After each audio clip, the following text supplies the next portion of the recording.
I discovered my husband's plan to steal my parents' house, so I pretended not to know, and waited.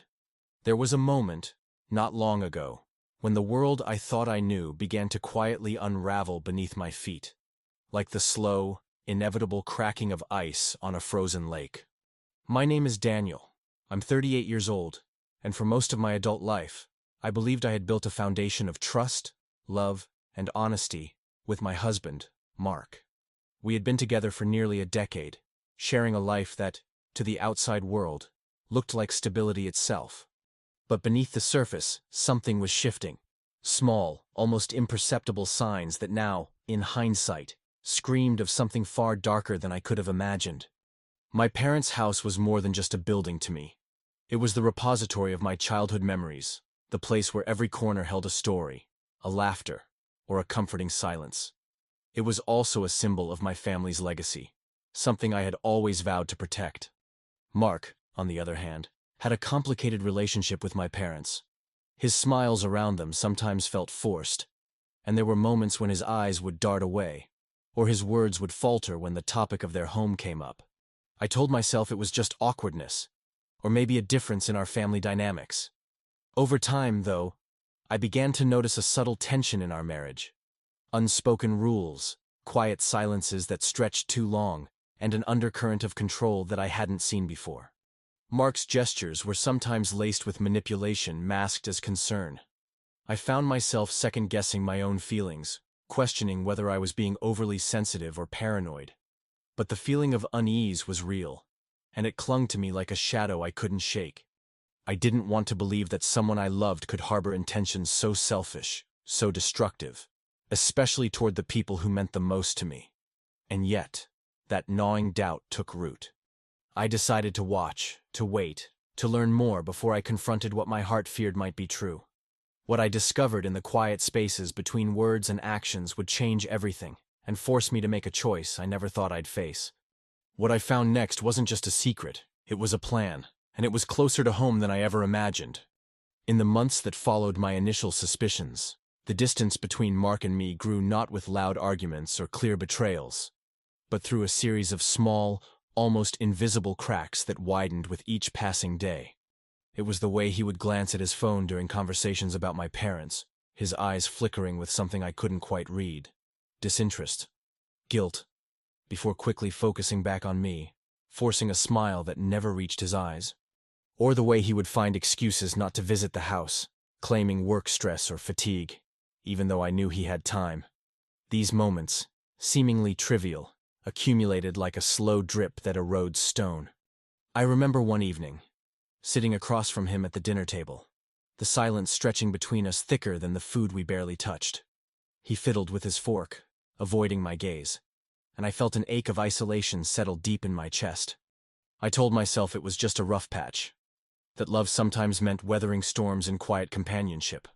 I convinced myself that maybe I was reading too much into things, that perhaps his coldness was a reflection of his own struggles, not a sign of betrayal. But the pattern was relentless. Invitations to family gatherings were met with reluctance or vague excuses. When my parents spoke about plans to renovate or update the house, Mark's demeanor shifted, subtle but unmistakable, a flicker of impatience or annoyance that I learned to recognize. I found myself walking on eggshells, choosing my words with care, hoping to avoid stirring the undercurrents I sensed but could not yet name. The warmth that once filled our home was replaced by a quiet tension that settled like dust on everything we shared. Inside, I wrestled with a growing sense of doubt and loneliness. I caught myself replaying moments, searching for signs I had missed, questioning my own judgment. Was I being paranoid? Was I betraying the trust that had held us together for so long? I clung to the hope that love would prevail, that if I just stayed patient and silent, things would return to the way they once were. But beneath that hope, a seed of fear had been planted. Fear that the foundation I had built my life upon was crumbling without my notice. It was in this silent unraveling that I began to see Mark in a new, unsettling light. No longer just my partner, but someone whose intentions I could no longer take for granted. The quiet waiting was wearing on me, yet I held on, uncertain of what to do next. But deep down, an undeniable shift was beginning. I could no longer pretend that everything was as it seemed. It was a late Saturday afternoon when everything finally snapped into focus, a moment so sharp and clear it left me reeling long after the echoes of those words faded. I was in the kitchen, washing dishes, the steady rhythm a small comfort amid the growing chaos in my mind. Mark was on the phone in the living room, his voice low but urgent. I wasn't trying to eavesdrop, I swear I wasn't. But the way his tone shifted, the way his words sliced through the usual background noise, pulled me in despite myself. I need the papers ready by next week. The house has to be transferred before anyone catches on, he said, his voice tight, almost cold. My hands stilled beneath the running water. Transferred. House. The words collided in my brain with a sickening thud. I wanted to tell myself I misheard, that maybe it was about some legal matter unrelated to my family. But the certainty in his voice, the calculated calm, it was unmistakable. I stepped back, leaning against the counter as the room spun slightly. My breath caught in my throat, sharp and ragged. I watched him pace the room, talking about getting it done quietly, about keeping it off the radar. There was no disguise in his tone now, no pretense of concern or hesitation. This was a plan, cold, deliberate, and aimed right at the heart of everything I held dear. The shock didn't come with tears or anger at first, just a hollow, aching silence that filled the space between us. I felt like I was watching a terrible scene unfold from outside my own body, disconnected and numb. How long had he been plotting this? How many times had I dismissed the signs, the strange hesitations, the careful avoidance? I felt betrayed in a way that was almost physical, like a weight pressing down on my chest, squeezing the air from my lungs. I slipped away quietly, retreating to the bedroom where the walls suddenly seemed too close, the air too thick. My mind raced with questions I didn't want to ask aloud. Why? How could he do this to my parents, to me, to us? The trust I had built over years shattered in an instant, replaced by a cold, raw clarity. This wasn't just about control or tension. It was about a calculated attempt to steal my family's legacy. I sat on the edge of the bed, my hands trembling, the silence pressing down like a shroud. It was the first time I allowed myself to truly see him. Not as my partner, but as someone capable of betrayal so deep it cut to the bone. The realization was a fracture running through my soul, splitting everything I thought I knew into shards I wasn't sure I could ever piece back together. And yet, beneath the shock, beneath the hurt, a new resolve began to bloom. A quiet, fierce determination to protect what was mine, even if it meant facing the man I once loved. The world I'd trusted had shifted beneath my feet, and there was no going back to the way things were. That day, the illusion shattered, and I understood with painful clarity. The fight for my family's future was just beginning. That night, I didn't speak a word to Mark. Instead, I slipped quietly into the guest room, closing the door behind me like a soft click that marked a new boundary. The bed felt unfamiliar beneath me, the sheets cool and untouched, as if the room itself was holding its breath. For hours I lay awake, tracing the ceiling's faint shadows, wrestling with a storm that no tears could calm. I realized then that I needed distance, not just from Mark, but from the suffocating weight of betrayal that had settled over every corner of our home. It wasn't about running away. It was about carving out a refuge within the very space that had become a battlefield. I pulled my phone from the bedside table and sent a simple message to my sister. I'm staying at Mom and Dad's tonight. No explanations, no pleas for advice. Just a quiet retreat into the place where my heart still felt safe. Driving there in the early morning hours, the streets were empty. The world hushed beneath a soft blanket of fog. The familiar silhouette of my childhood home loomed ahead, and with it came a bittersweet rush of memories, laughter echoing through hallways, the smell of freshly baked bread, the gentle hum of family life untouched by deceit. It was a stark contrast to the cold silence I'd left behind. Inside, the house welcomed me like an old friend, its walls holding stories that went beyond the fractures in my marriage. I wandered through the rooms, touching the frames that held pictures of simpler times, feeling an aching warmth in the midst of my sorrow. Here, I could breathe again, away from the calculated plans and whispered secrets. But even in this sanctuary, a part of me was heavy with guilt. I wondered if retreating was a betrayal too, a quiet surrender that might be seen as weakness. Yet beneath that guilt, I found a strange relief, a soft but steady pulse of empowerment growing beneath the surface. For the first time in weeks, I wasn't just reacting to the pain, I was choosing how to respond. I spent the day writing letters I never intended to send, pouring my tangled thoughts onto paper. I scribbled questions for myself. How do you protect what you love when the threat lives inside your own home? When does silence become strength, and when does it become surrender? The ink bled through the pages, messy and imperfect. But it was mine, raw and honest. As night fell, I stood by the window, watching the stars blink steadily above. The world outside was vast and indifferent, a reminder that life would go on, with or without my consent. I didn't know what tomorrow would bring, but in that quiet moment, I made a choice. I would no longer be a silent witness to my own unraveling. I would guard my family's legacy with a steady heart, even if it meant walking a path I never imagined. And so, wrapped in the stillness of that childhood home, I let go, not of hope, but of the illusion that I had any control over what had already been broken. From now on, I would choose my battles carefully, and in the space between silence and action, I would find my strength. The next morning, as sunlight filtered softly through the curtains, I found myself restless in my parents' quiet kitchen. The house was still waking up, but my mind was racing faster than ever. That's when my phone buzzed, a message from an old friend I hadn't spoken to in years. Her name was Lisa, someone I once trusted deeply, who had a reputation for sharp intuition and unwavering loyalty. We'd drifted apart over time, but something about today made me reach out, and to my surprise, she answered immediately. We met later that afternoon at a small cafe, the kind of place where time slows down and conversations feel like lifelines. Lisa listened intently as I unfolded the story.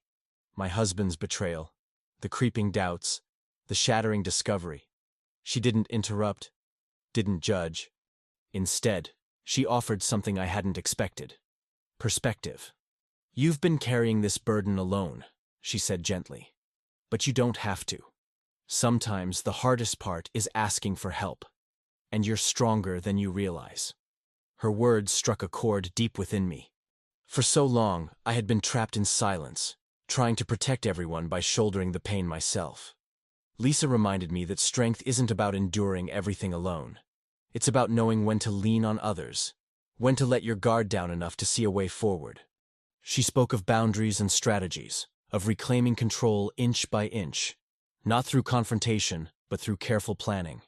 We talked about the legal angles, the importance of gathering evidence, and the possibility of involving my parents directly before Mark could manipulate the situation further. But beyond the practical advice, Lisa helped me find clarity in the chaos. She challenged me to stop seeing myself as a victim and start seeing myself as a protector. And not just in the physical sense, but emotionally and mentally too. As I listened, a flicker of hope ignited, a feeling I hadn't allowed myself in weeks. The weight of betrayal was still there, raw and real. But now it was balanced by something new, a quiet confidence that I could navigate this storm. Lisa's presence was a reminder that I wasn't invisible, that my voice mattered, and that the legacy I wanted to defend was worth fighting for. Driving back to my parents' house that evening, the sky painted in streaks of pink and gold, I reflected on everything Lisa had said. I realized that retreating to safety wasn't just an escape, it was a necessary step to rebuild my strength. And with that strength would come action, not reckless, but deliberate and grounded. I still felt fragile, still haunted by the betrayal and the unknown path ahead. But the shift was undeniable. I was no longer just a silent observer of my unraveling life. I was beginning to chart a course through the darkness, armed with new allies and a renewed sense of purpose. The battle to protect my family's home and my own peace was far from over. But for the first time since the truth revealed itself, I felt ready to fight back. And in that readiness, I found the first spark of control I'd thought lost forever. Things were about to change, whether I was prepared or not. There are moments when the mind becomes a quiet battlefield, where the loudest clashes aren't between people but within the tangled folds of your own heart. Since that conversation with Lisa, Since the first flicker of determination took root, I've been trying to hold on to that thread of hope. Yet beneath it all, a deeper storm rages, a tempest made of doubts, memories, and questions that refuse to settle. I find myself walking through the fog of what feels like an endless twilight, caught between who I was and who I must become. The man I loved, the one I thought I truly knew, feels like a ghost now, elusive and fractured.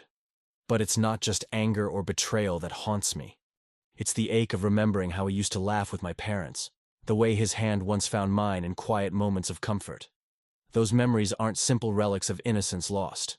They're complicated shards that cut both ways. They remind me that love isn't always pure or straightforward, and sometimes it's tangled up with greed, fear, or desperation.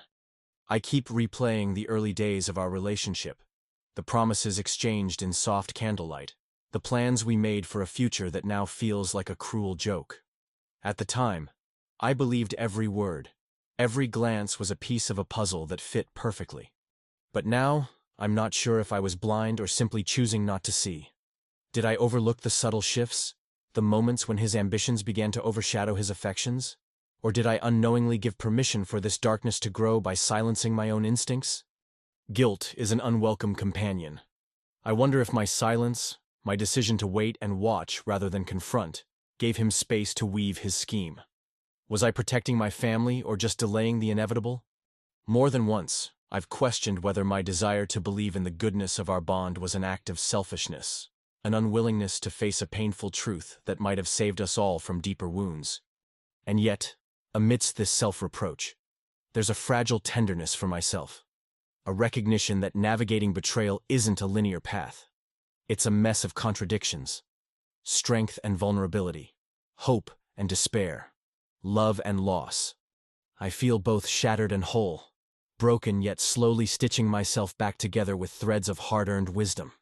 The house, too, lives in these contradictions. It's not just a structure. It's a living archive of joy and sorrow, of growth and decay.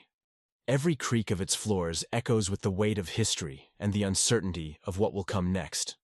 Protecting it feels like guarding more than walls and roofs. It's about safeguarding memories, identities, and the meaning woven through generations. Sometimes, the silence inside me grows so loud that I can almost hear the whisper of my own doubts. Am I enough? Can I truly stand against the tide that's rising against us? The answers aren't clear, but I'm learning to sit with the questions without rushing to escape them. In this fragile space, I'm beginning to understand that the battle isn't just external. It's a journey inward. It's about reclaiming myself from the shadows of betrayal and fear, acknowledging the pain without letting it define me. And in this quiet reckoning, I'm starting to find a new kind of strength, not the fierce blaze of confrontation, but the steady warmth of acceptance and resolve. I don't know what lies ahead, but I'm no longer lost in the echo of what's been broken. Instead, I'm beginning to listen, to myself, to the memories, to the small, steady pulse of hope that maybe, just maybe, healing can begin here. The morning started like any other, but by noon, everything had exploded into chaos. I was at my parents' house, sorting through old photo albums, trying to anchor myself in memories, when the shrill ring of my phone shattered the fragile calm. It was my mother, her voice trembling but fierce. "Daniel, you need to come to the lawyer's office. Mark's filed papers. He's trying to take control of the house right now." My heart slammed into my ribs. I barely heard the rest. Something about rushed signatures, a contested will, and an emergency hearing scheduled for the next day. I dropped the album, the pages fluttering like wounded wings. Driving there felt like moving through a nightmare. The lawyer's office was cold, sterile, every surface reflecting the tension I couldn't shake. Mark was already there, calm and collected, sitting across the room with that same unreadable expression I'd come to dread. His eyes didn't meet mine. Instead, they flicked to the papers in front of him with practiced detachment. The attorney's voice was clipped, businesslike. "Mr. Collins has filed for immediate transfer of ownership, citing a power of attorney granted last year." My mind reeled. Power of attorney. That was news to me, and to my parents. "We're prepared to contest this," the lawyer said, "but it will be a fight." Mark leaned forward, voice low but sharp. "I'm only securing what's rightfully mine. This isn't about betrayal. It's about protecting the investment." His words were poison wrapped in civility. I wanted to spit fire, to scream, but my throat was dry, the weight of shock pinning me silent. Outside the office, the world seemed to tilt. People passed by, oblivious to the storm that had just been unleashed inside those walls. I felt exposed, raw, like my family's legacy was slipping through my fingers while I stood frozen. When I finally found my voice, it was barely a whisper. "How could you?" I said, eyes burning. "How could you do this to them?" "To me?" Mark's gaze met mine then, cold and unyielding. "It's business, nothing personal." That phrase hit harder than any blow. Nothing personal. As if the countless shared moments, the years of love, meant nothing compared to his ambition. I saw the man behind the mask now, ruthless, detached, ready to destroy everything to get what he wanted. The lawyer handed me a thick folder, evidence I'd need to fight back. I closed my fists around it, feeling the tremor in my hands turn into a simmering fire. This wasn't just about a house anymore. It was a battle for trust, for dignity, for my family's future. Walking out into the fading light, I realized the simple truth. There was no going back. The line had been crossed. The game changed. I was no longer a bystander. I was a warrior standing on the edge of a war I never asked for but now had no choice but to fight. And with that realization, something inside me snapped free. The waiting was over. The reckoning had begun. The day after the meeting with the lawyer, I knew there was one conversation I couldn't avoid any longer.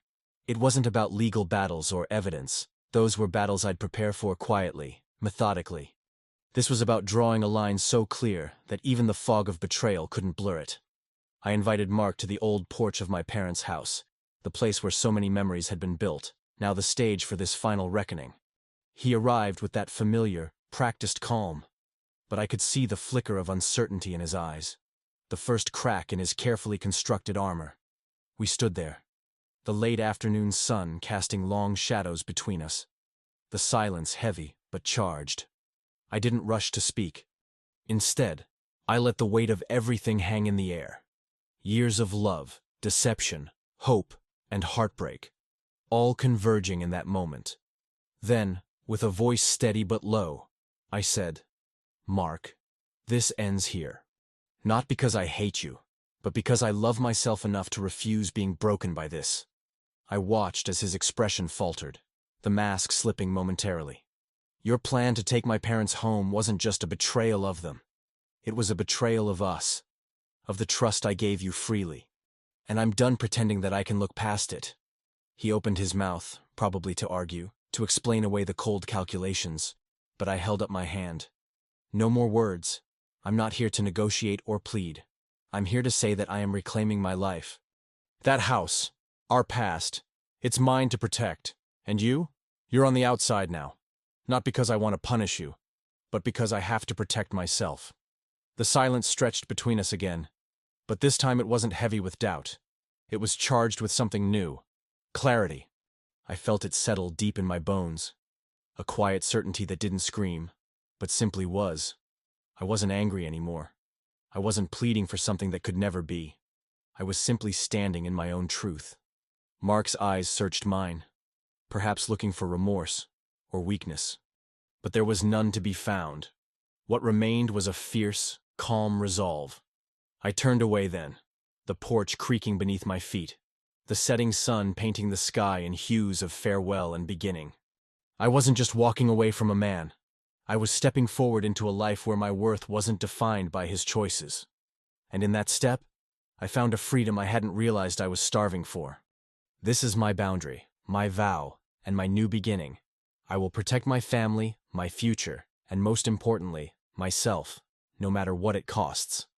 The days that followed felt like stepping onto unfamiliar ground, the kind that shifts beneath your feet but somehow supports your every cautious step. I moved out of my parents' house, not far, just enough to carve a new space for myself, a modest apartment with sunlit windows and quiet corners I could call my own. It wasn't grand, but its simplicity felt like a balm, a canvas waiting for new colors after so much shadow. Mornings began differently now. Instead of the familiar hum of a household tangled in pain, there was a deliberate stillness. I brewed coffee slowly, savoring the ritual, the warmth of the mug grounding me, the aroma weaving comfort through the silence. It was a small act, but it anchored me in the present, reminding me that I could choose peace even when the past threatened to claw back. Emotionally, it was a strange blend. Relief mingled with exhaustion. Moments of quiet empowerment softened by occasional numbness. Some days, I woke up feeling lighter, as if a weight had lifted. Other mornings, the ache settled deep in my bones, a reminder that healing isn't linear. But amidst the uneven tides, what remained constant was a growing sense of self, a fragile but unwavering thread weaving through the chaos. Mark tried to reach out. His messages arrived sporadically at first. Careful, measured words that sought to reopen doors I had firmly closed. I read them without reply, letting the silence be my answer. There was no anger in me anymore, only a calm resolve that didn't need to be shouted or defended. I knew what I owed him. Nothing but the boundaries I set for my own protection. Even when he appeared unexpectedly one afternoon, standing on the doorstep of my new place with that familiar, unreadable look, I met him with steady eyes and a quiet voice. "This is where I am now," I said simply, "and I'm not going back. Please respect that." His surprise was palpable, but I saw no softening in myself, only the clarity of a line drawn and a heart guarded. In this new chapter, I found solace in small but meaningful routines. I began journaling again, not to untangle pain, but to chart growth. Each entry became a testament to survival and subtle victories. A walk through the park where sunlight filtered through leaves, a phone call with an old friend who had resurfaced, a quiet evening spent cooking a meal that nourished more than just the body. These acts weren't grand gestures. They were threads weaving a tapestry of healing, stitch by deliberate stitch. I also started reclaiming spaces that had felt off-limits before. The bookshelves in my apartment, once cluttered with reminders of "si," now held volumes that spoke to resilience and self-discovery. I rearranged furniture to invite light and openness, letting go of the heavy shadows that had once filled the corners. It was less about forgetting and more about making room. Room for possibilities, for a version of life not dictated by betrayal. Sometimes, when the quiet stretched too long, I reached out to my parents, not with urgency or pain, but with a steady presence. We shared stories, laughter, and the simple comfort of family bonds untarnished by conflict. Their support wasn't a crutch, but a reminder that love endures, even when the paths we walk diverge. This wasn't about revenge or proving a point. It was about honoring myself enough to step away from what no longer served me and to build a life on my own terms. The past would always be a part of my story, but it no longer held the pen. As night falls now, I often sit by the window, watching the city lights blink awake, each one a quiet pulse of life moving forward. In those moments, I feel a gentle strength settling in, a readiness not just to survive, but to create, to live, and to be whole again. This is my beginning, a life reclaimed, shaped by the choices I make and the boundaries I keep. I am building something new, steady and true, and I will never return to what was lost. Now, as I sit quietly in the soft glow of evening, I find myself holding a kind of peace I never expected to reach. It's not the triumphant peace of having all the answers or of wounds fully healed, but rather a calm acceptance of the journey I've walked, one marked by betrayal, loss, and a fierce reclaiming of self. The past, once a storm that threatened to consume me, has settled into something more like a distant shore. I can look back without being pulled under, acknowledging the waves without fear of drowning. What I've learned is not about justice served or perfect endings. It's about understanding the complexity of human hearts, their capacity for both love and harm, sometimes intertwined in ways that defy simple explanations. I've come to see that people, including myself, are not defined solely by their worst actions or their brightest moments, but by the messy space between. Holding that truth has softened the sharp edges of anger and pain, allowing room for something gentler. Compassion, not necessarily for those who caused hurt, but for the part of me that needed to grieve and grow. There was a time when I thought forgiveness meant forgetting or excusing what was done. Now, I know forgiveness is a gift I give myself, a way to release the hold that bitterness had on my heart. It doesn't erase the scars or undo the damage, but it frees me from carrying a weight that never belonged to me in the first place. In this space, I've found a quiet dignity, a reminder that my worth was never tied to another's choices or betrayals. Reflecting on the house, the legacy I fought to protect, I realize it was never just about bricks and mortar. It was about memories, yes, but more deeply, about the resilience that lives within me and within the family I cherish. That resilience isn't loud or showy.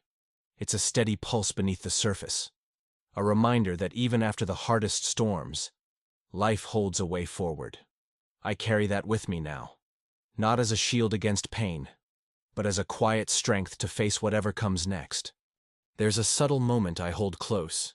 One early morning when I stood by my apartment window, watching sunlight spill over the city skyline. The world was waking up, indifferent yet full of possibility. In that moment, I felt a connection to something larger than my own story, a thread of hope woven through the ordinary. It wasn't a grand revelation, just a simple truth. Life continues, and with it, the chance to create meaning beyond what was broken. To anyone watching who may find echoes of their own struggles in my story, I want to say this: you are not alone. Healing is not a destination but a path, sometimes jagged, often uncertain, but always worth walking. Protect your heart fiercely, but don't be afraid to let it soften in places. Trust in your own resilience, even when it feels fragile. And know that choosing yourself, your peace, and your truth is an act of bravery that honors all you have endured. If my story has touched something inside you, I hope you'll stay connected.